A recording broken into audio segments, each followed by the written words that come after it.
Walking alone, the streets are empty. The only thing I can see is my own silhouette.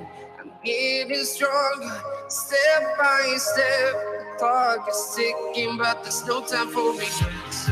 I've been flying from town to town, from London to Taiwan. I've been all around the globe, trying to protect your soul. We are heroes tonight. We will fly above the sky. We are heroes tonight. Yeah. We are heroes tonight. We will fly above the sky. We are heroes tonight.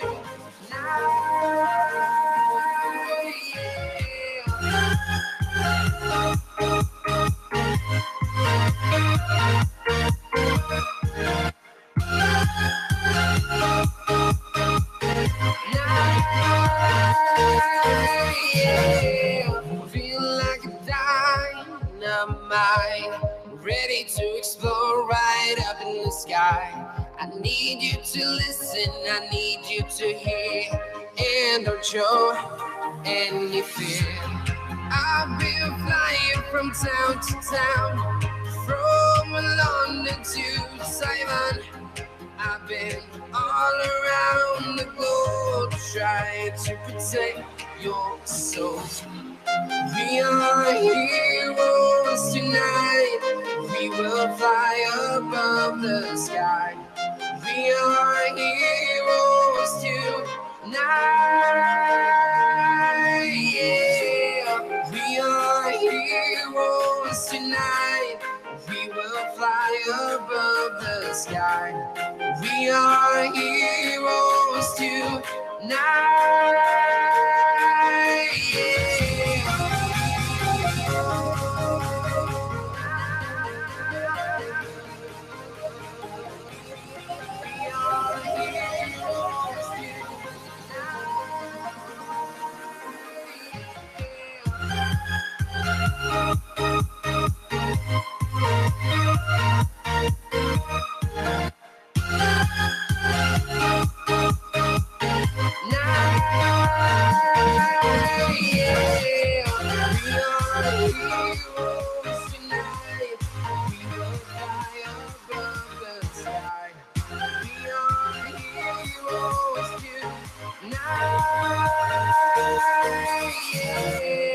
I've been flying from town to town, from London to Taiwan.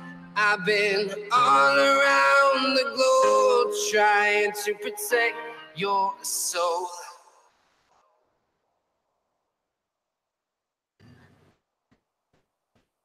Welcome to the AfterMat, your source for WWE pay-per-view recaps.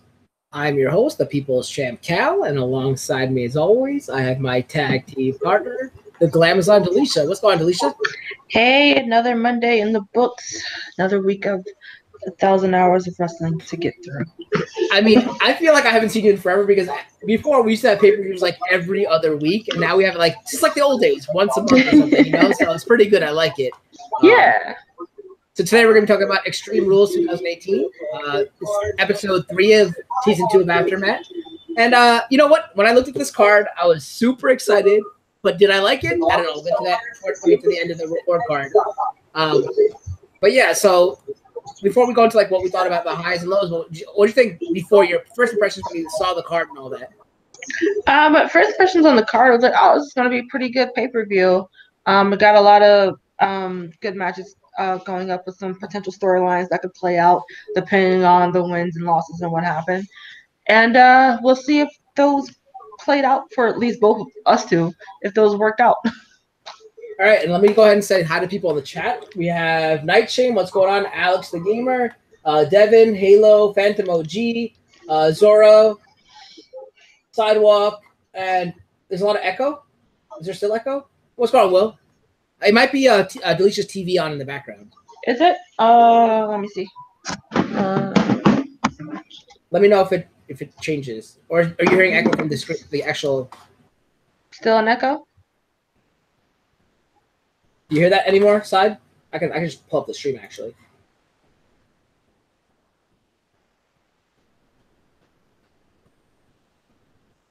I think it's good. Okay. I pulled up the stream. I think it's fine. I think it was the TV. All right. Okay. So I guess we can start off with the first match. Yep, he says it's good. Okay, cool. Thank you. Let me get my background going. So the first was a pre-show. I don't know if you watched the pre-show or not, but it was Sin Cara. Is that his name, I think, still? I don't know. They changed his name up all the time. So Sin Cara versus... They never changed the name. They changed the person. The person, yeah. Sin Cara versus Cien Andrade Almas and Zelina Vega. Did you watch the pre-show or no? Yeah, I saw the pre-show. So if you can probably talk about it more, because I watched it in the background. I know who won and how he won, but if you want to talk about the match at all. Yeah, really wasn't much to tell about this match. If you wanted to see a good match between us who just watched SmackDown from last week, they had a really great match over there.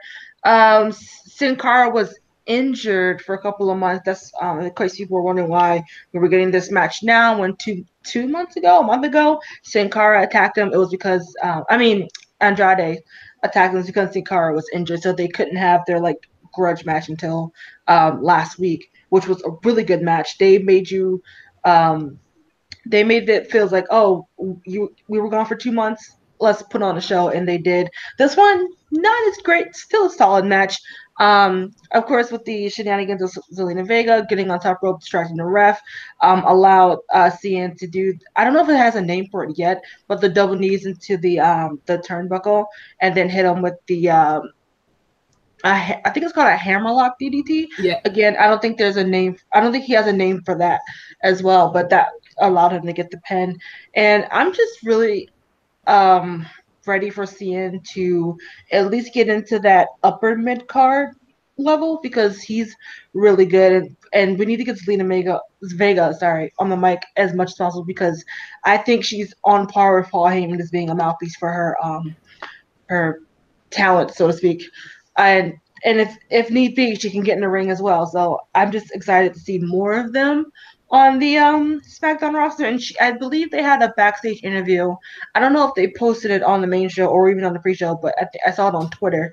When they asked what was next, Zelina said, "Just watch." I think she said watch this Tuesday, but she said just watch. Big things are happening in Andrade's future, so hopefully that's true. I really like his match. I like Cien Almas. I don't think I agree with you with him becoming upper middle card, because there's so many other people before him. I think I should get like Finn Balor, for example. Well, he's not on SmackDown. Oh wait, we're talking about. Oh, I have no idea what he's on. All right, well, The Miz then. Isn't The Miz on SmackDown? Yeah. Okay, so The Miz, and then I don't know who's on what brand anymore, because even though the roster shakeup happened, I'm not used to the pay. Now that the combined pay-per-views, I don't know anymore. You know what I mean? Like, I don't know. So yeah, if it's SmackDown, I'm sure there's other people too, like Miz, for example. But I'm sure there's other people. If I don't even know who's on the roster. I don't know who's on the roster, honestly. Yeah, I was saying for his talent, I would like to see more of him. Yes.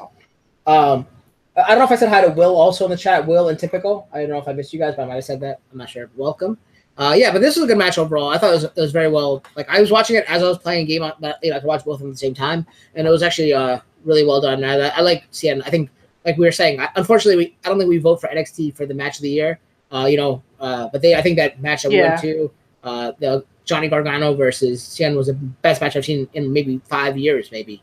That was a great match. Unless you watched NXT last week. Sorry, the match that happened last week would have been a good contender as well. Sorry. Wait, was it in a pay-per-view or was it regular? No, it was a regular match. Okay. Who was in it? It was Mustache Mountain versus Undisputed Era. Okay. Yeah, we can talk about it later. But yeah, so it's cool to see him doing well, and I'm happy for him, so that's good. Yeah. Let's go to the next match, which was Sanity, who I enjoy a lot, versus New Day, which I hope would just go away. I mean, the only part of New Day I really like is Kofi, because I like how athletic he is, but I think Sanity's awesome. I remember when we went to NXT last year, I think it was, before SummerSlam, about a year ago. That entrance, I was like, I just love that entrance Sanity had, because Nikki Cross was also in the entrance, and they were just like so nicely done in uniform, and then they boom, boom, boom, boom, boom, they each get onto the ring apron. I don't think they do it as well anymore, and especially because Nikki Cross isn't there. But when they did boom, boom, boom, boom, that was really cool. Well done. I think I have it. I recorded it. I'm not sure, but this was a good match. It was for the tables match, right? So whoever goes to the table first. I think I remember seeing one big spot was like, I think it was like the Tower of Terror they had set up, and then like Kofi jumped off the top and like did like a double, like whatever it was, drop or wherever it was, but it was really cool.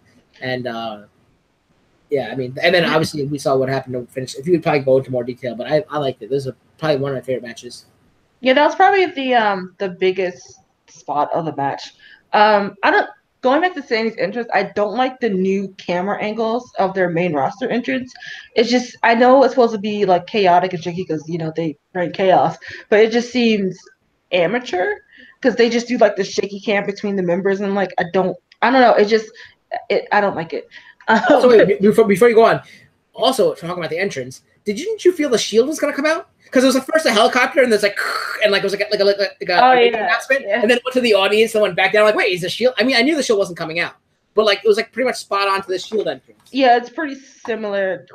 Maybe that's why I'm not into it because I'm like, that's not Sanity's entrance anyway. But yeah, the match is pretty good. I didn't think it was going to be a bad match, especially when you put the New Day in there. They just do really great work, and I did like the big match, not the big matches to be literal about it, but the matches between like Eric Young with Kofi and Xavier, and then you have Big E going against Killian Dane. And I always forget the bearded guy's name. I don't know why, but I always forget it. Aiden Wolf? Yeah. No, it's not. No, it's not Aiden English, but some Alex Wolf maybe? Something Wolf, right? I think so. Yeah. Alexander Wolf, yeah. No, I was going to say, does it look like Joe in this picture? Look at the picture. Doesn't it kind of look like Joe? Yeah, just if Joe shaves his head and like grows out the beard more and makes some muscle. I'm gonna tell Matt once you get to there. Joe's our fact checker. He's usually in the Raptors and he drops down and gives us a few facts, but I don't think he's here right now. So yeah, work's got him occupied. But yeah, overall it's a pretty good match. Again, like I said, when you put the New Day in the program with anybody, they're usually gonna showcase a pretty good match, and it was just good work all around. I don't know why the ending just didn't do it for me. Although I enjoyed the match overall, but the was it Xavier who took the table fall? Yeah, I think it was Xavier. Yeah, like hanging on to the ropes, and then I think it was Eric Young. That jumped on. I don't know. It just seemed like it just happened so quickly. In the chat, we have a question from Will. Why did Nikki Cross come up with Sanity? My theory is that there was still work for her to do down in NXT. I was kind of hoping that after her loss to Shayna Baszler that she would in turn show up on SmackDown, but that's not the case. She's got another number one contenders match coming up soon. So I'm not sure what's going on. I don't know. Maybe it's definitely not her in-ring skills because she's really great in the ring. So maybe it might be her on camera thing. Maybe they want to work on that a little bit more until she gets the call up. Well, it's not like Sandy's been in like some of matches since they were announced to be on SmackDown. So that she hasn't missed much. So hopefully within a couple weeks or so, if she doesn't win this number one contenders match coming up, then hopefully she'll be making her move over towards the main roster. Maybe after the Mae Young Classic. Maybe. I also have another idea is that she does huge spots. Like she does crazy spots. Like when we saw her take the didn't she go through a table with like someone like some big guy, like AOP guy, I think, right? Yeah, I believe like put her through a table. Yeah. And no, I don't think they put her through a table. I think she jumped on them through a table. No, I think she was like crushed between two people. It was like something crazy that she took. All I remember is I think like they pushed Killian Dane into her. So I don't know what it was, but it was something crazy that happened. Mm-hmm. And so I could see her coming out at a pay-per-view to help them try to win and do a crazy spot. That's how she could make her debut into the main roster. I don't know. But this is a great match, and Sanity picked up the win. So that was awesome to see. For once, the pre-show matches, like, both of them didn't suck. Oh, yeah, they delivered. Speaking of delivery, we had B Team. Could they deliver? I know Sidewalk had something to say about the B Team when they first formed. Bo Dallas and is that his name, right? Is that Bo Dallas? I don't even know. Mm-hmm. Yep. Bo Dallas and Kurt Axel versus Matt Hardy and Bray Wyatt. I thought it'd been cool if it would have been like Jeff Hardy and Bo Dallas versus Bray Wyatt and Matt Hardy, because it'd be two brothers against each other, two pairs of brothers against each other. And this is for the Raw tag team titles, which makes me think, like, why don't the women have tag team titles yet? I think they should, because I think that would be cool. And I don't know, like I just feel like they need it because it's like people like Absolution and Riot Squad and I think the Iconics would be a good first ever women's tag team. But that's that whole other story that we talk about another time. But this is a good match. I thought it was a good match. I wasn't expecting a lot from this match. I was impressed by Bo Dallas and Curtis Axel. I knew they were great technicians in the ring, but I thought they did put up a good match. And their character afterwards, after they won, they were like, so they ended up winning because Bo Dallas hit his whatever finisher on Matt Hardy, I guess it was, right? Yeah. And what did they say? Like, I forgot what they said at the when Stretch Armstrong went to the moon and stuff like that, and all this other funny stuff they said. Like it was good. It was funny to see them, and I'm glad for them. I'm not really a fan for them, but I'm happy for them.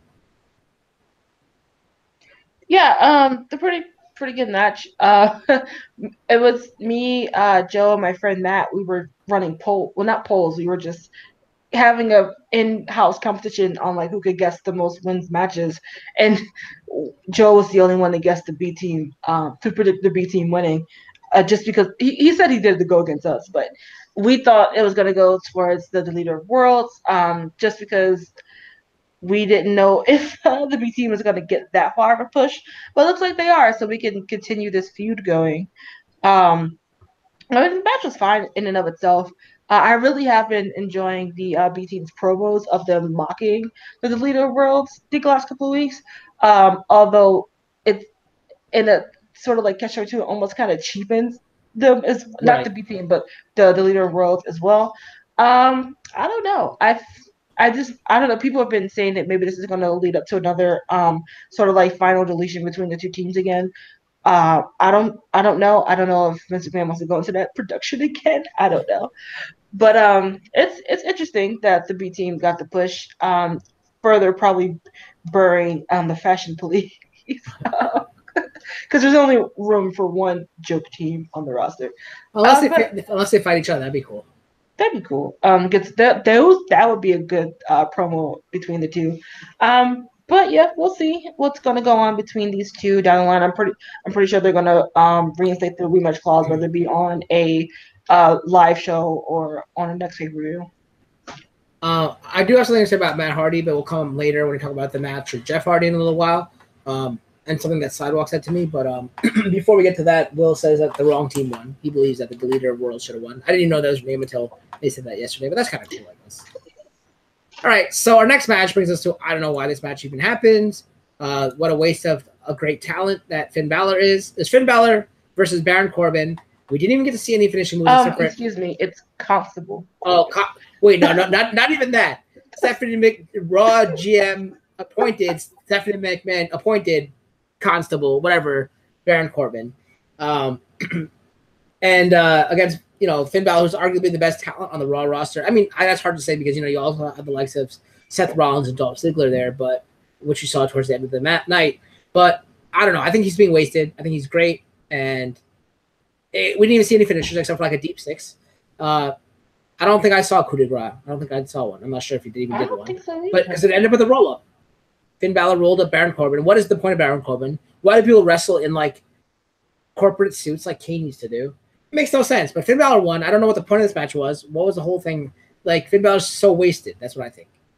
Yeah, it seems like ever since he got injured, what was that, a year or two ago? Like he could just not get back into that top tier echelon and for the creative and Vince McMahon. And going to Corbin, he's probably one of the most least interesting people on the roster. I mean, I kind of like this better than his other. I mean, can you even call that a gimmick? It was just nothing. I like this whole Constable Corbin versus what he was before because it kind of keeps him interesting.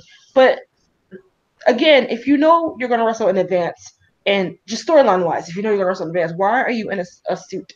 It makes no sense. At least when Ric Flair was doing it, it was like a storyline. He didn't know he was going to wrestle, so it made sense. Like you knew a week in advance that you were going to be in a wrestling match. Why are you in a suit? I don't get it. It's okay. It's stupid.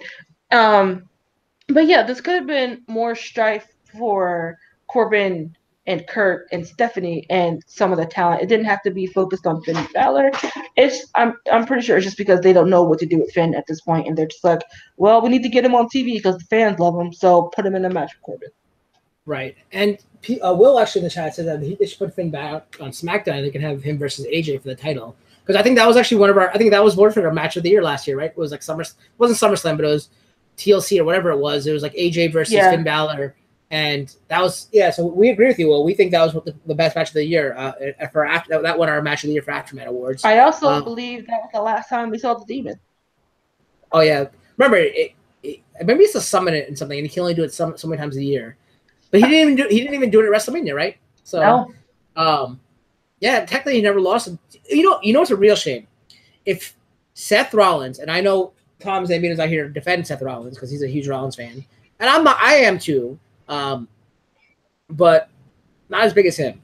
It would be a shame if Seth Rollins gets a WWE, whatever that title is called, Universal title shot before Finn Balor. The reason being, if he hasn't already, he might have already gotten it. But the reason being is because Seth Rollins was the guy who injured Finn Balor so that he could relinquish the title, correct?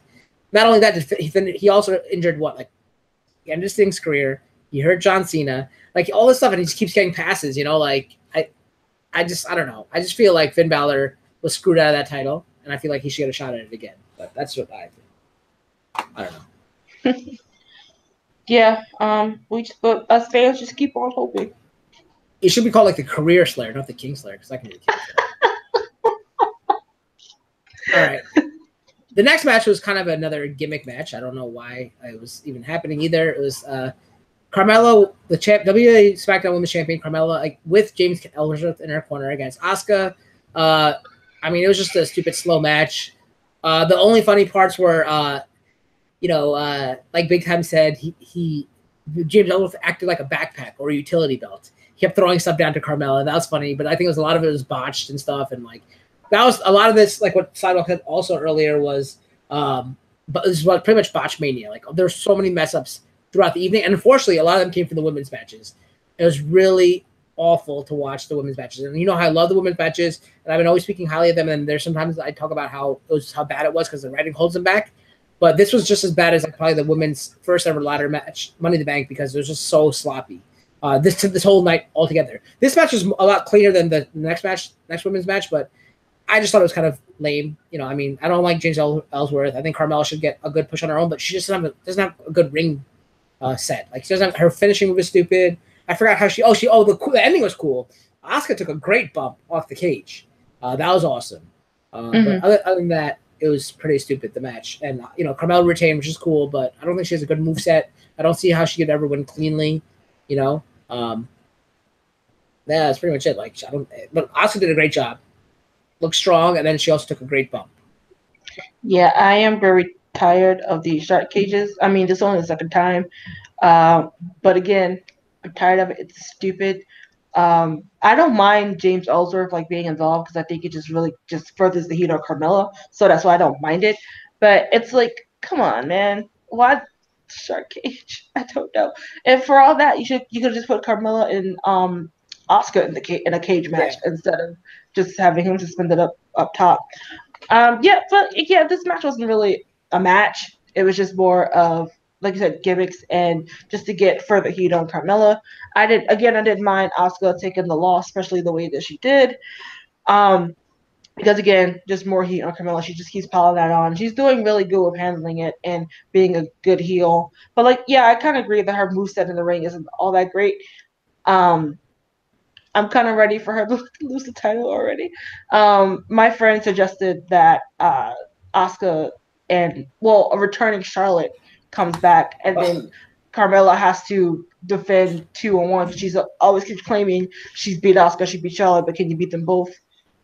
I don't know. Oh God, I don't want to see Charlotte win. Oh no, I didn't say Charlotte to win. I just said. Does she ever lose though? She never loses. That's the thing. She lost to Carmella.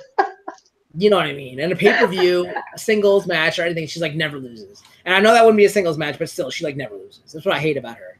I just don't like her in general. But we're getting a lot of feedback in the chat about this match. SydeWalk saying it's the worst match of the night. Will saying that they should have checked James Ellsworth before the match, a la stuff they used to do in Eddie Gilbert. If you remember that old wrestler, Hot Stuff Eddie Gilbert, they used to check him before every match because he always used to bring foreign objects into the ring.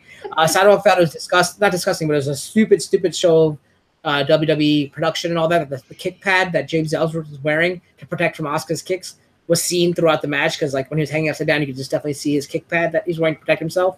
Yeah, I didn't know that's what that was. I thought that was a harness. So for when he was hanging up for protective reasons. But yeah, I didn't know that was a kick pad. Yeah. Oh, cool. All right.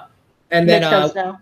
Will's saying that he hates what they did to Asuka, and SydeWalk agrees. He says, as he said before, Asuka is just another girl now, and that's what I said too. When Asuka lost to Charlotte at WrestleMania, the mystique of Asuka, the Empress of Tomorrow, is gone. Now she's just Asuka. Honestly, I don't think it was losing the streak. It's just, I feel like, again, we're getting that creative decision where they don't know what to do with her. I mean, she could have still have been dominant, or it could have been, even if she did take a couple of losses, it could have been like her just, keep fighting and fighting to get back into that top tier echelon. I honestly think that the streak it should have freed her up to do other things. Not these things, but other better things. But I'm cracking up right now because I have to read the comment for you in the chat. It's hilarious from TJ. But Doughboy, what's going on? Welcome to the stream. Welcome to the chat. Wolf Firefox says, put the title on Becky Lynch. I agree with that. Becky Lynch is my number 2 WWE wife. Therefore, if Alexa Bliss has a title on Raw, who's my number 1 WWE wife, and Becky Lynch has the title on SmackDown, and she's my number 2 WWE. That's great. Works out well for me. And then I said hi to Doughboy. And TJ with probably the quote of the night. He says, whoever that guy behind Cal is, talking about James Ellsworth right over here, looks like the guy who asked me for change or cigarette every morning outside of Wawa. Listen, guy, I don't smoke, so stop asking. So after all that, Carmella's still your champion. Asuka didn't really look weak at all, but it was just a stupid gimmick. And I like Carmella, but she can't work the ring. All right, now get into what Big Time stated was the best match of the night. Jeff Hardy versus Shinsuke Nakamura for the United States Championship. So basically me explaining what the match was is longer than the match itself because it happened with a low blow before the ring bell rang. After the bell rang, we got a Kinshasa and Shinsuke got the pin. So what theories are is that Jeff Hardy is either drunk or high or something because you see him whisper saying, hey, just low blow me while the referee turns around. He says, just low blow. You see him whispering it or mouth it to Shinsuke.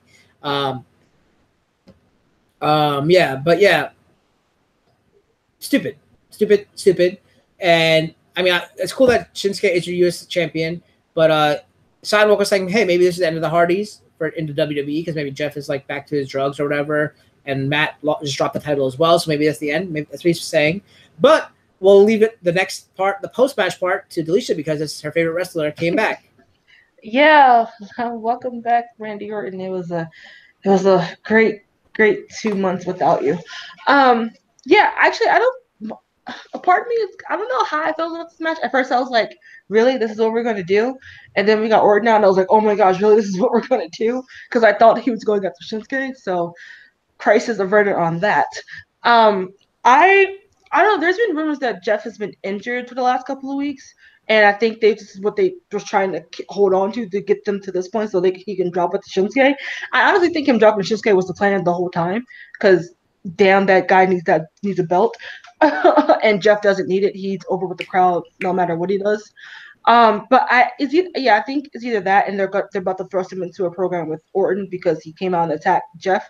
Because I haven't really heard, even though I try to stay off the blogs, I haven't really heard anything about Jeff being besides that last DOI a couple of months ago. I haven't heard much about it. I just been hearing the rumors about him being injured.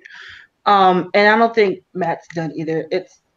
I mean, they're going to retire here in WWE probably the next year or so. But so that's what I think they're going. I think the plan was for him to drop the Shinsuke all along, almost like a consolation prize for not giving him the main title. And then Orton onto Jeff. Okay. I mean, yeah, we get a heel Orton back, which is more interesting than anything else Orton does. We'll just have to wait till Tuesday to figure out what that Actually, no, we have to wait till either this Tuesday or the following Tuesday because Jeff gets his rematch on Tuesday. Anyway, this wasn't a match.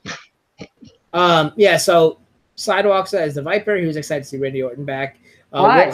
Will says it reminded me of Victory 2011, which I'm assuming is when Sting beat Jeff Hardy for the title. Because no, that was totally different. That like you could see from the jump that something was wrong. But anyway, and I wouldn't say totally different, but yeah, that was Sidewalk agrees. Jeff, what he heard was Jeff was hurt. But yeah, so we got basically out of that we got Shinsuke as the new U.S. champion, and we have Randy Orton as wait, timeout. The return. Did you guys see Shinsuke? I think when after Randy hit Jeff, Shinsuke, I think he was still standing on the announce tables, and he just goes, "Why would you do that?" Yeah. Shinsuke and his facial expressions are some of the best. That's a promo in and of itself. Sorry, I didn't mean to cut you off. I just thought that was funny. And Sidewalk says heel Orton is fun. Yeah, heel when he does it right. The next match was a steel cage match between Braun Strowman and Kevin Owens, which I thought would end with Braun throwing Kevin through the steel cage wall, thus causing him to fall to the ring. But almost right. Well, yeah, but so I think I forgot who texted me, or someone said that just happened between Roman and Brock. I think. Therefore, I changed it to. I told you that. Therefore, I changed it to a more logical explanation where Braun throws Kevin Owens into space, and as he comes back into orbit, he lands outside the cage, thus getting the win. And I ended up falling asleep in this match, so I don't know what happened, but all I heard was a giant crash, and I woke up to Kevin Owens, and I heard, "Oh my God!" And like I heard those shades of like Mankind and JR saying, "Oh my God, he's killed him," or whatever thing he said. That's what I heard when I woke up, and I just saw him on the ground. I think I texted you right away saying, "Hey, did he throw him into space?" And you're like, "Pretty much." So I guess he threw him off the cage and through the announce table, correct? Yeah, it was very reminiscent of that Undertaker Mankind throw off the cage. It looked devastating. I don't know how that man is even alive. He's been taking some really big bumps this year. I don't know if he's been like refortifying himself with steel while not on TV, but I'm like, man, KO. But this match is actually pretty entertaining, as I thought it would be when you have Braun and his big monster shenanigans, and then KO, who's he's like a fox. He's going to try to get out of it as he can. I do love that he tried to handcuff Braun to the ring, and I'm like, me and my friend Matt goes, this man flipped an ambulance, a tractor trailer, ran through a ladder. You really think I handcuffed him? But it was great. There was a couple of times when KO almost did win by escaping the cage, and I thought he would win by some sort of shenanigans of him like willing himself like out. Like I thought it was gonna happen when he climbed the cage and he was just gonna like hang from Braun and just like drop down or something like that. But Braun decided to just throw him off the cage onto the announce table, which is devastating.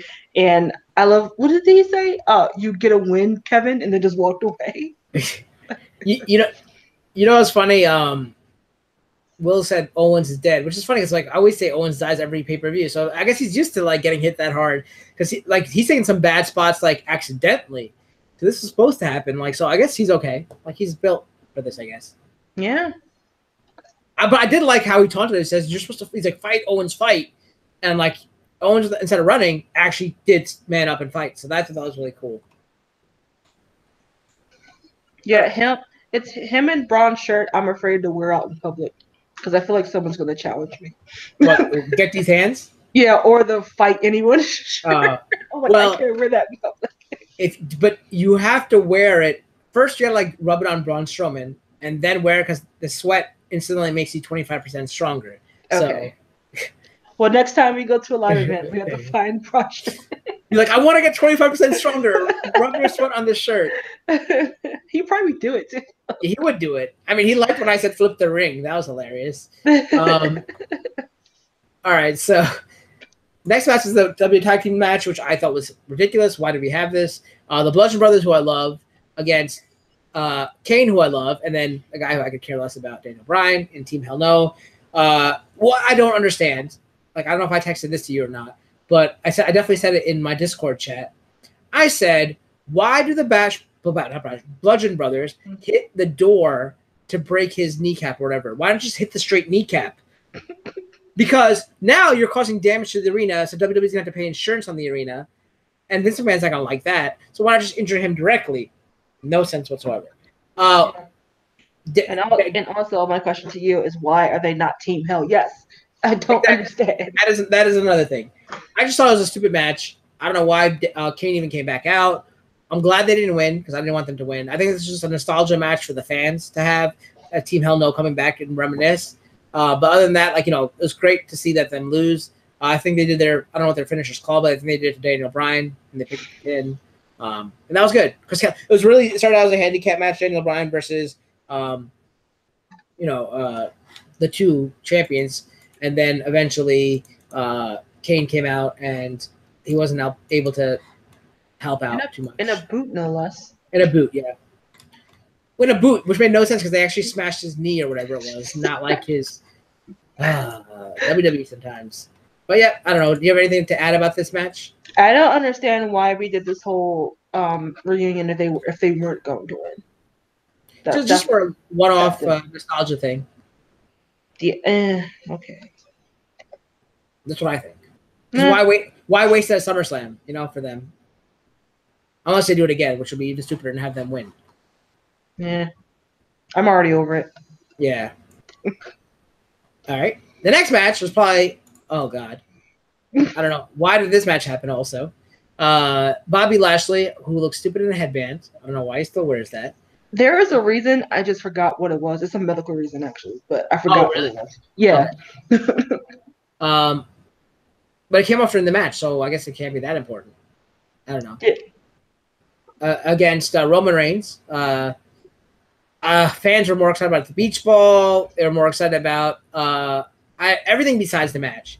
Like, it was just watching two big guys lay on the ground for a long time, exchange holds. Some of the spots were cool. The suplex, that was nice. But we saw the same, like, 5 moves from Roman Reigns over and over, that we've always seen. Like the Superman punch, the spear, the drive-by. I don't think there's any really good spots, except for maybe that suplex that Bobby Lashley did, and then obviously he won by a spear. He speared Roman went for his spear, but Bobby countered with his own spear, and that was it. 1, 2, 3. Bobby Lashley won. Maybe this ended up being a push for Bobby Lashley, but I don't really care for Bobby Lashley being pushed. I think Tom Zambino, texted me at this point saying, "Are you ready for SummerSlam to be Braun versus Brock versus Roman versus Bobby Lashley?" Yeah. And where's Samoa Joe? Is Samoa Joe on Raw? Or is it free agent? On SmackDown.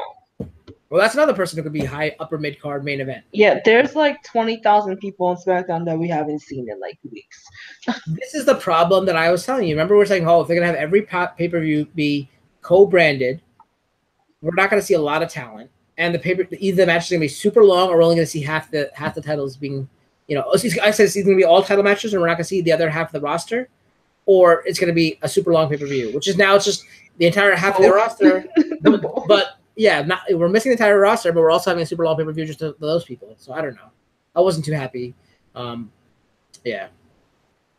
Any thoughts other than that? The best part about this match is that Reigns didn't win. Yes. Again. But I don't like Bobby Lashley, so I'd rather have had Roman Reigns win. Yeah. I don't mind Lashley. I mean, well, they haven't done anything to this. The creative hasn't done anything with him to deserve the cheers from the crowd. That's why they're so inactive. They're like, what are we cheering for? They haven't built anything for the fans to cheer for. I don't know. Like, Lashley, he's great in the ring. I don't mind that, and he's worked really hard while he was in the company that shall not be named, to develop more promo, and he could do it.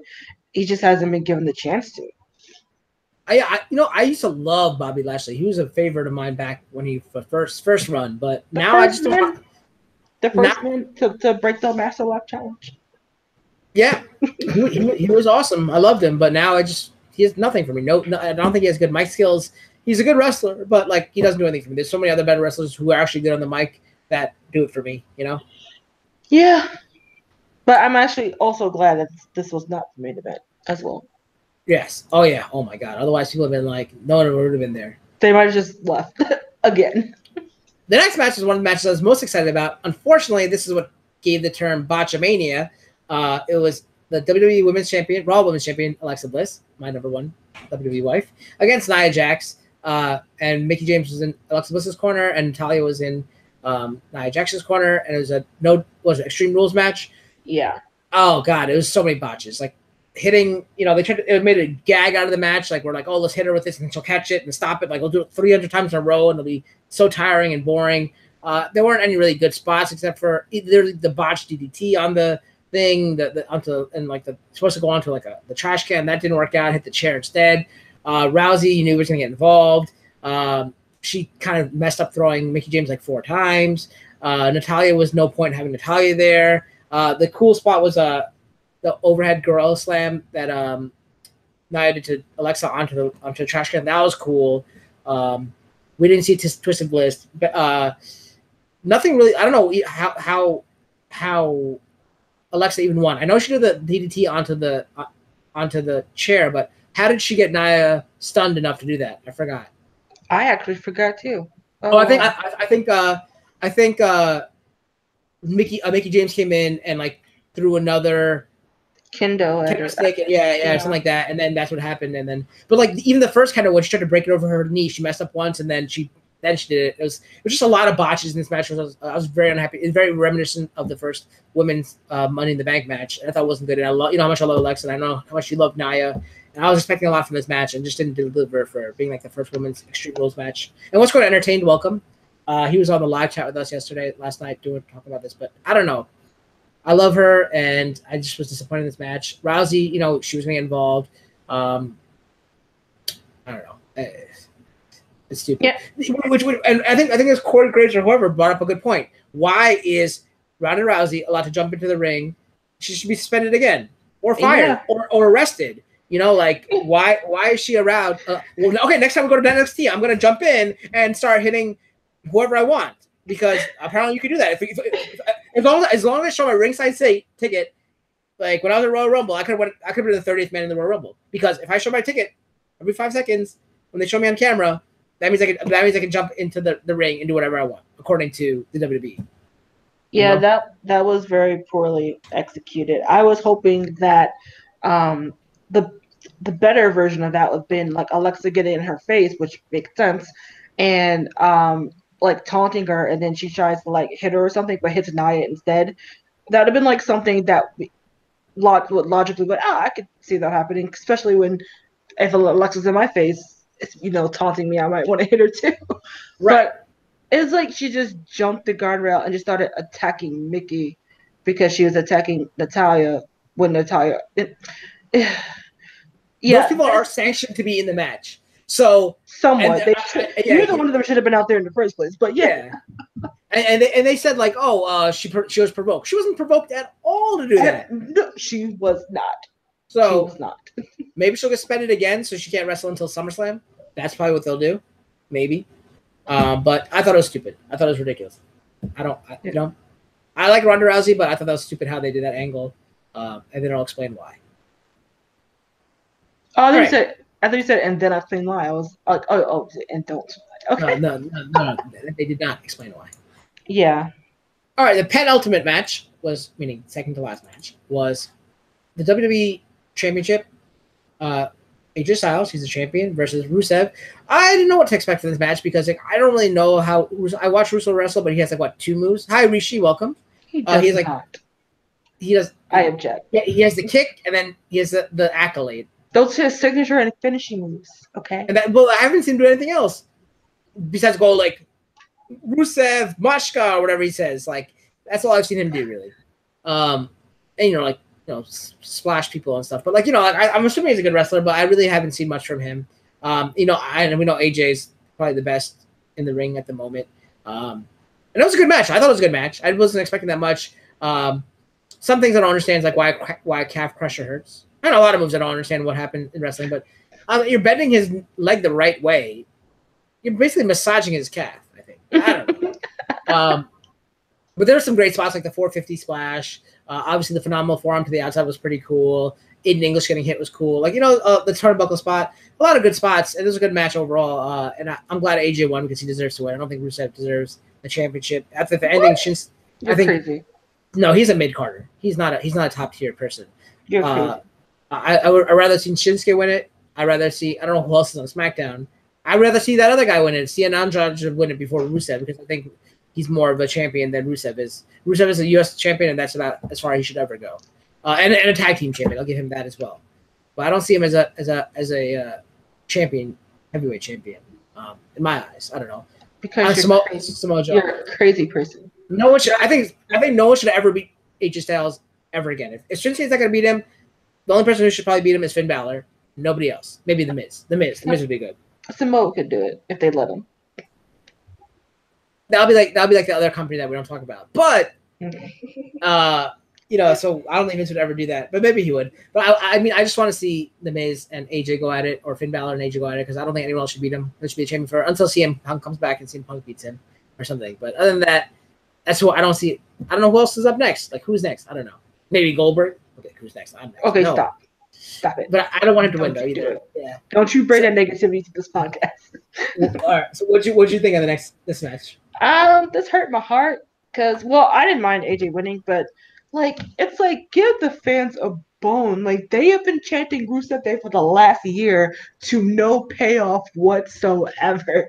It's like I don't get it. Like if this was 5 years ago, Rusev would have been champion for like 3 years by now, because it used to be like almost like an unwritten rule. It was like, okay, you guys are chanting for this guy nonstop, every arena, different sets of people in every arena, no matter where you go. Everyone's chanting Rusev Day. They love the guy. And like 5 years, maybe even 2 years ago, they would have put the belt on him and let him roll with it and see what he could do.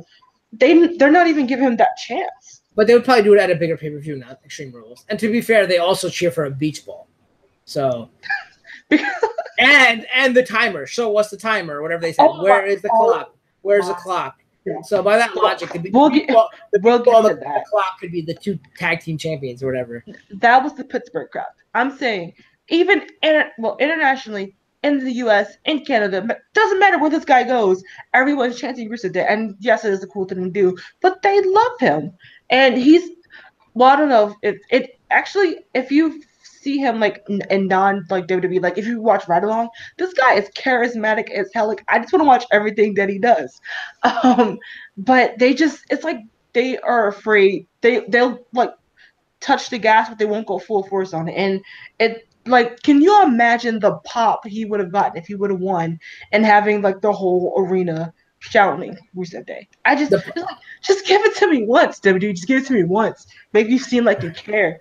The pop you probably heard is the beach ball that they popped when that was like going around. I don't think Rusev deserves it at all. I think the Rusev Day is more Aiden English than it is Rusev.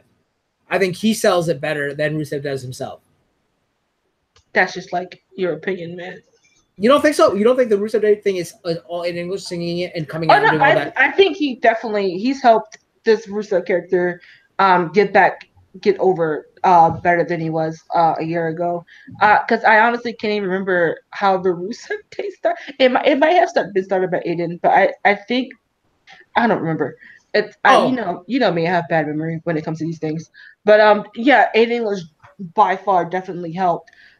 But I don't know. Every day is Rusev Day, and I'm tired of Vince raining on my parade. Yeah, but the week looks glorious, and that's another person. Bobby Gluer is another person. I don't know what brand he's on anymore. So, but yeah, that's how he used to be treated now. Bobby who? Entertain says this was a quick push. He recently was in trouble for cutting his hair. Heel turns usually end up as champs as well. Yeah, that's true. So. But yeah, AJ Styles is still a champion. He's still phenomenal. He's still great. And I can't wait till he holds the championship forever until he dies. Or CM Punk comes back. Or The Miz beats him. Or Finn Balor beats him. But that's all I'll accept. Okay, the final. So, that's another thing I was saying in the chat. I'm like, AJ Styles, what a poor guy. He could be the only match on the entire card, and he still won't be the main event. Ever. He's holding the most prestigious title in WWE. correct, right? Like the Universal title is like a fake title made up just so they can have a brand split. That title that AJ Styles is holding is the one that's been passed down from generation to generation of how WWE's evolved. So he's technically holding the granddaddy of them all, the WrestleMania of titles, and he still can't get a main event. So like I stand by that if he's the only match on the card, the main event will be some Roman Reigns promo, not AJ Styles. And that's disgusting. That is disgusting. Yeah, I don't get it. I can understand if it's not gonna happen on the big four, but this was a B-rate pay-per-view, so to speak. Let the man main event it. He's the freaking face of your video game. Let that man main event. I know. Entertaining saying because he's not homegrown talent, but who? No, actually he is, because he was on WWE before they cut him and he went to the other company. He went to the other company that we don't talk about. He was actually first in WWE. Therefore, he should be the champion. I know he became popular at the other company as well as in Japan, but hey, he was here first, and I believe that he should be given that respect of how, because he's holding that title, and you had him win and defend it successfully at WrestleMania. Why not have him be in the main event? That's what I think. Brock's belt is bigger. Well, you probably look. No, I think it's the same. I don't know. It's the same title. I think it's the same. Yeah, I think it's the same. It's just different color. But yeah. All right, so that brings us to our. I don't want to even say it's the main event because I want to think that AJ Styles in the main event, but he wasn't because the man who injures everybody, Seth Rollins, the pseudo Kingslayer, we'll call him the career Slayer. Seth Rollins fought Dolph Ziggler for the Intercontinental Championship in an Iron Man match. I remember. I was like, okay, so starting at 10 o'clock, I'm like, okay, this match is going to be short. I had no idea it was an Iron Man match. And when I was younger, Iron Man matches were 1 hour long, and that's what it was. Oh, Brock's insignificance? I don't think so. I don't agree with that. Brock's title means more. No, because the actual WWE title is the WWE title. That's a title that's been had forever. The Universal is like the undisputed championship they made. Hey, welcome. Yeah, the only reason why people are saying that Brock's title means more is one, because it's on Raw, and two, because Brock's worth a lot of money. He's an attraction. Yeah. Who doesn't need the title? He's a bigger draw. Yes, that's true, but I don't agree with that. I think. I'm definitely in agreement with you. I'm tired of Brock. So people who don't know what an Iron Man match is, it's usually an hour, but this was a 30-minute Iron Man match, and whoever can get the most falls in that 30 minutes wins the match. A fall is either a pinfall, count out, submission, disqualification, would count as a fall. So it's not who could iron the most clothes in 30 minutes. Well, I don't know. We have some new viewers. I don't know if Halo knows much about wrestling, so I'm going to talk about things. But yes, it could be ironing. Who knows? If you hit somebody with an iron, that's an Iron Man. That's what I thought. But I guess that was wrong. You agree that being on Raw, it makes it bigger. That is true, because Raw is the flagship brand, but then why not move the other title to Raw? Oh, you can't because it's red, and the red one has to stay on the, it's so stupid. That's why the background should be the color, not the strap. But, okay, so the match starts out with Dolph Ziggler coming out with Drew McIntyre, so we obviously know Drew McIntyre's going to get involved. I think Seth scores 2 quick pinfalls, with one with a like roll up, I think, and one with a curb stomp, I think, or a kick. I can't remember because I legit got up just to throw my plate in. Well, I didn't throw it. To put my plate in the sink, and I came back and there was a pinfall, and I'm like, what? But that's how quick it was. Halo says she only knows one thing about wrestling, but she'll keep to herself. What is it, Halo? Let me know. We want to know. Let us know in the chat. And then so it's 2-0. Then Drew. It's just bra and panties. I'm sorry. Okay. Drew McIntyre comes into the ring, hits him with whatever that move is, then beats him up a little bit more. Is that the Claymore? Is that what? Yeah, the Claymore. Yeah, I guess that's what it's called. And then we get the disqualification. Therefore, now Seth is up 3-0, but that does enough damage to him that Ziggler can pin him again, and then pin him one more time. I mean, it's not right away, but there's 3 quick falls that Dolph Ziggler got to tie it up in 2 minutes. Within 2 minutes, he tied up the card in 2 minutes, which brought it up a little bit later to a zigzag, I think it was, which put Dolph Ziggler up 4-3. Then the match, and that happened around the 20-minute mark. So he was up 4-3, or maybe the 17-minute mark for a good 8 to 10 minutes. Towards the end of the match, Seth Rollins, I think, hit the Falcon Arrow or something for the pin, tied it up at 4-4. And then Seth Rollins actually ends up hitting I think, curb stomp at the end of the match with 5 seconds left, but he couldn't crawl over in time. He crawls over after the buzzer goes off. So, All right, just Halo, message it to me then. Just message it to me if you're embarrassed about it. I don't know what it is. We don't judge. Yeah, we don't judge, but maybe I will. I'm kidding. You could tell me and I'll say it on air if it's okay to say on air. This is a family show. Yeah. So it's 4-4. He's mentioned beta character. Yeah, he was very extra orange. He was extra orange. It wasn't just my glasses because I was watching on a regular TV. But I heard he was very extra orange. Oh, dull. Yeah. So it was 4-4. So technically the match is over, but as we know, Kurt Angle wasn't gonna let that happen. We knew that was gonna be overtime, just like WrestleMania. We had, because I don't know why the announcer was saying, "Oh, it ends in a tie. The champion wins." Then, if that was the case, Bret Hart would still be the champion after WrestleMania 13 or whatever that was. That wasn't the case. Jack Tunney or whoever came out, Vince McMahon, whoever came out and said, "Hey, no, we're going overtime." Same thing happens here.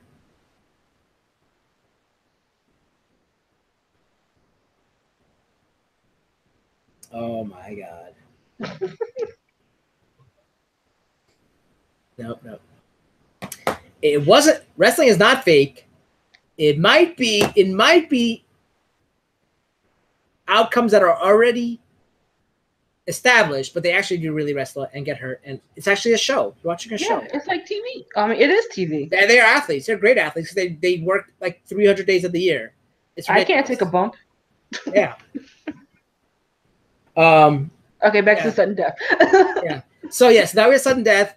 And so it's technically a kind of a new match, sort of. So Drew McIntyre comes out to distract again. Dolph hits a zigzag. 1, 2, 3. Dolph Ziggler is still your Intercontinental Champion. And what was probably one of the best. No, I don't want to say it's the best match of the night because that whole 6-minute part where it's just boring and nothing was happening. I think that's probably when Joe fell asleep and your other friends fell asleep.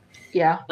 It was just boring for that. I was like, these two guys of their caliber to be in a main event and have 6 minutes of absolute laying on the ground for doing absolutely nothing, that really hurt because they are known as Iron Men. They're both like great stamina, great cardio, great everything, great wrestling ability, everything. They're like technical specialists. There should be no break in the action for these two, especially if it's only a 30-minute match because they were just bragging how Seth Rollins had a 50-minute match or whatever it was. That upset me. That's why I wouldn't give this the match of the night. Other than that, everything else is great about it. Drew McIntyre is great. Everything about the rest of the match is great, except for that 6 minutes of action where they just laid on the ground, and that really hurt the match. Otherwise, this would have been the match of the night for me. Yeah, it is kind of weird that you had that like 6-minute lag when just I think 2 weeks ago, him and McIntyre went almost 30 minutes themselves. With the only break being the commercial break. So of course there was no like big break in action from people sitting there. So but I feel like every time we get an Iron Man match or like a street match or any type of like match with some sort of stipulation, there's always some sort of lag, no matter what it is, because either someone's gonna get knocked out from something or they just start to slow down a little bit to pace themselves to call out what's coming up next. I don't know. I knew this match was gonna be good. This wasn't my favorite match I was gonna be looking forward to. Maybe because I already knew they were gonna do okay. But yeah, Ziggler won, like I thought he would, just to keep this rivalry going. We'll see. Yes. I'm just waiting for Drew McIntyre to turn on Ziggler. Yeah, see, I'm tired of those like Shawn Michaels, Diesel, Shawn Michaels, Psycho Sid, like heel turns with their bodyguard or whatever. I think they're a great tag team. They should stay together or whatever, stable, whatever you call them. They're great together. I think they should stay together for a while. It's really cool to see.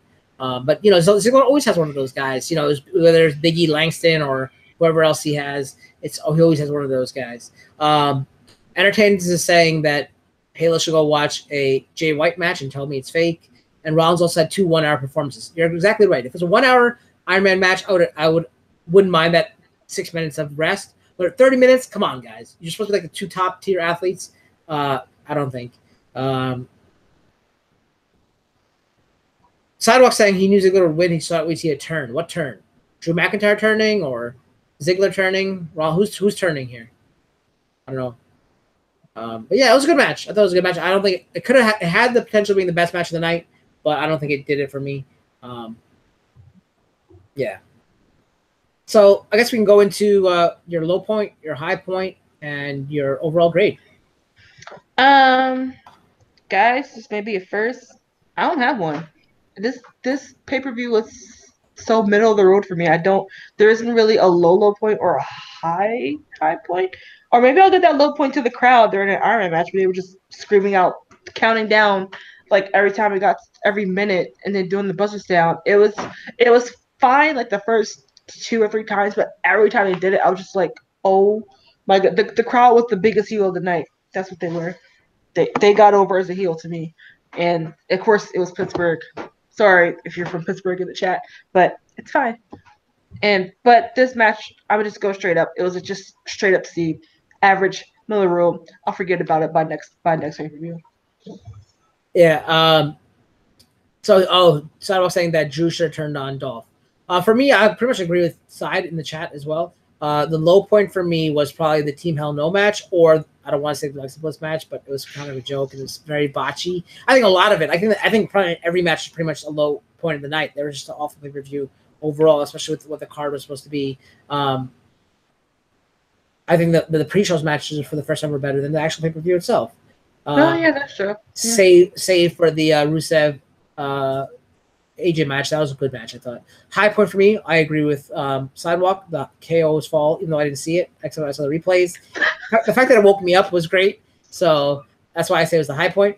Overall, I thought I'd give it a C- because the card was so stacked. I thought it was going to be a great pay-per-view, but ended up being not good at all. So C-, probably D+ for me. And Sidewalk gives it a C as well. So yeah. And I think I could speak for Tom that I don't think he would have gave it a high grade either. Tom or John? I mean, Tom. Joe. Oh, Tom. Okay. Yeah. Entertain says both tag mixers were low, forcing injured people out there just to drop. Yeah. So many single matches, not enough Extreme Rules. Exactly. And Entertain gives it a C-. Okay. So pretty much we all have the same thoughts on the pay-per-view. It wasn't very good in our opinion, but hey, it happened. And now the next thing we have to look forward to is SummerSlam, which should be a good card. We'll see. I don't know. We'll see. But hopefully we can try to make it out to NXT again this year and see what happens, because the tickets went on sale long before we even knew, and they're super expensive already. But if I can work my magic and somehow get cheaper tickets, and sit just what we said last time, we'll go, because we always have a good time at NXT, I think. Yeah.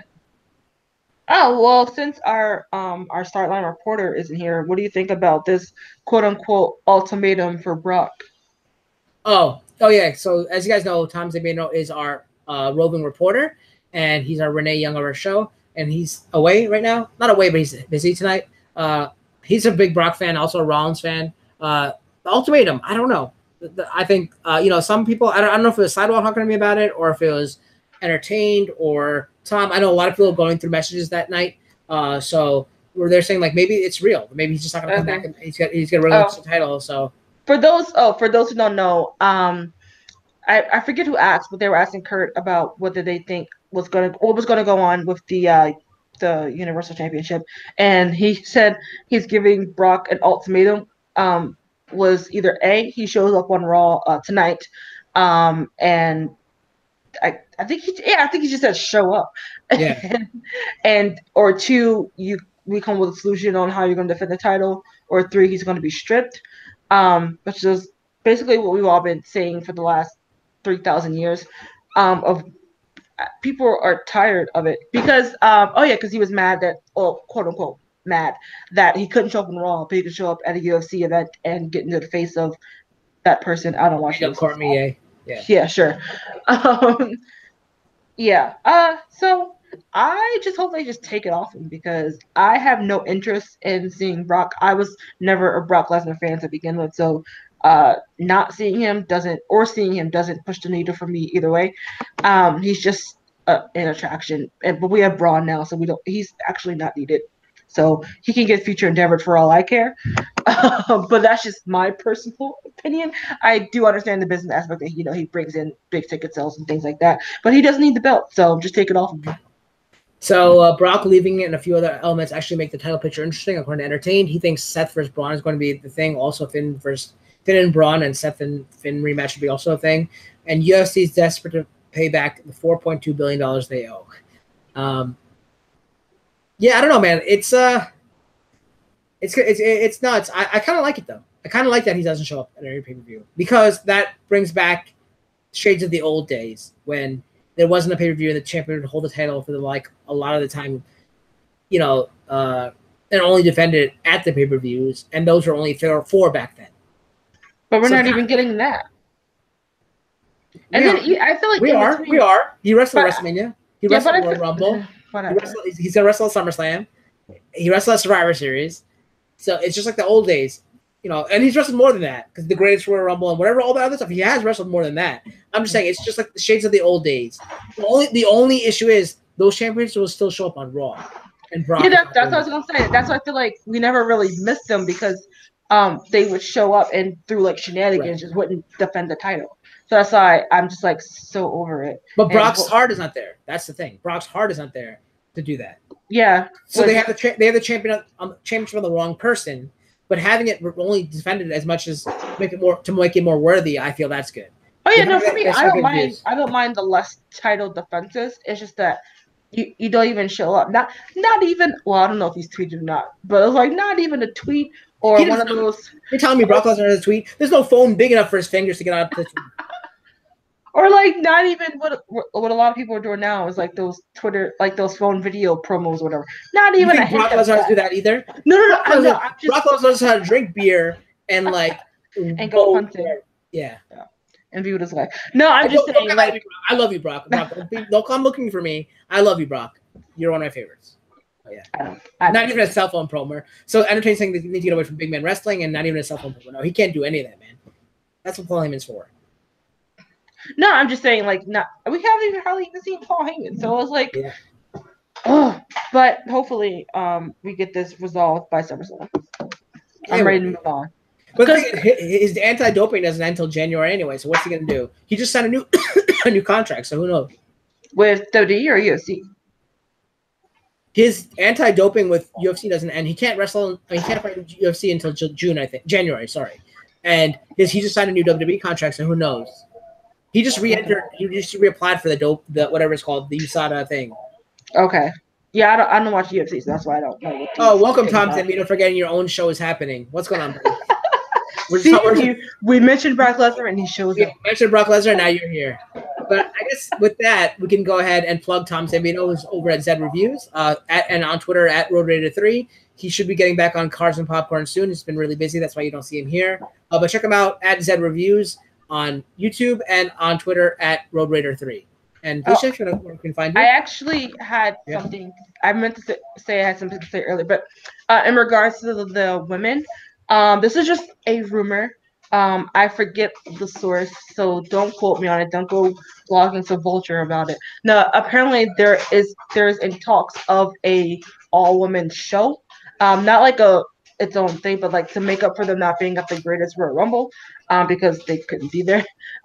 So I don't, almost like an all-woman pay-per-view, so to speak, something along that aspect, which that excites me because it just the women are so talented enough and the people are behind enough that they'll watch a whole women show. Like the Mae Young Classic was trending last year when it was on, and it's coming back again, I believe, next month. I think they're taping now.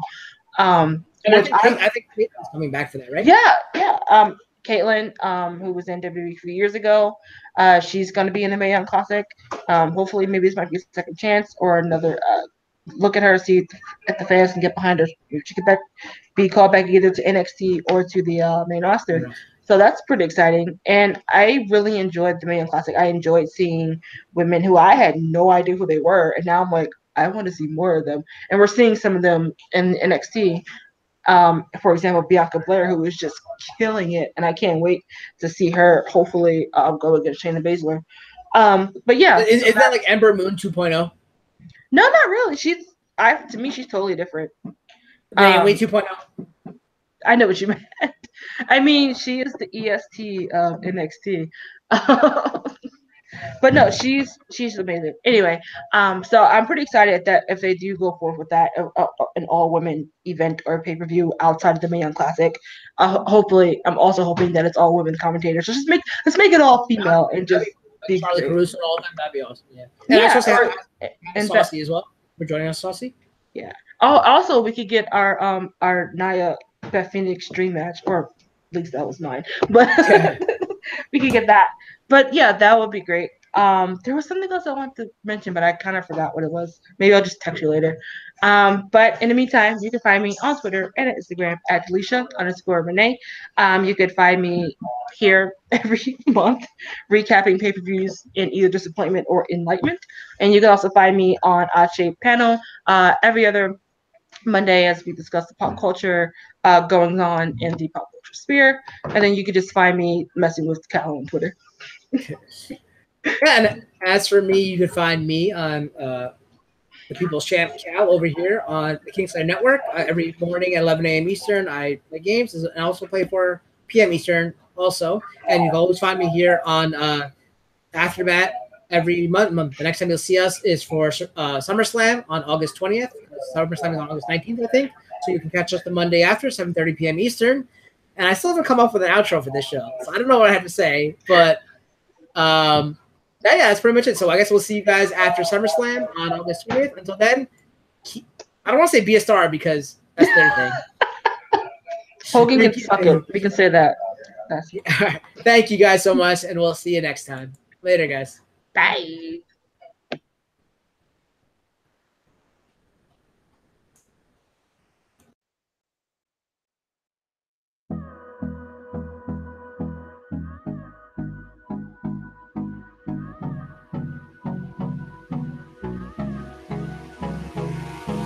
Hold me close till I get up. Time is barely on our side. I don't wanna waste what's left. The storms we chase are leading us, and love is all we'll ever trust. Yeah, no, I don't wanna waste what's left. And on we'll go, through the wastelands, through the highways, till my shadow turns to sun rays. And on we'll go, through the wastelands, through the highways, and on we'll go.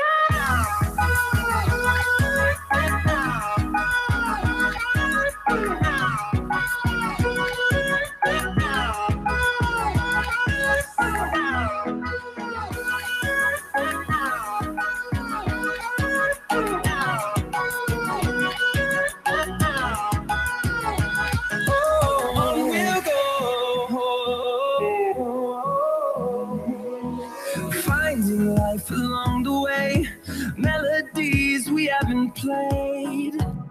No, I don't want no rest.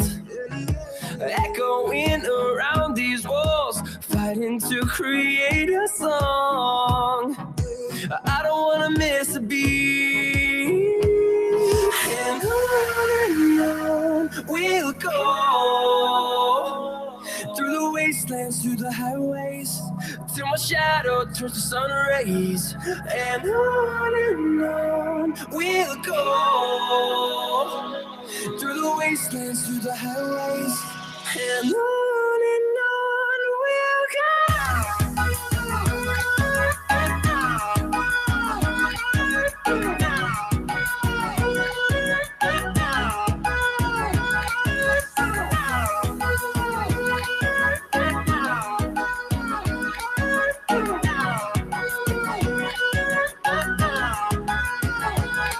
We'll grow in number, fueled by them to see the horizon, turn us to thousands. And we'll grow in number, fueled by them to see the horizon, turn us to thousands. And on we'll go, through the wastelands, through the highways, till my shadow turns to sun rays. And on we'll go, through the wastelands, through the highways, and on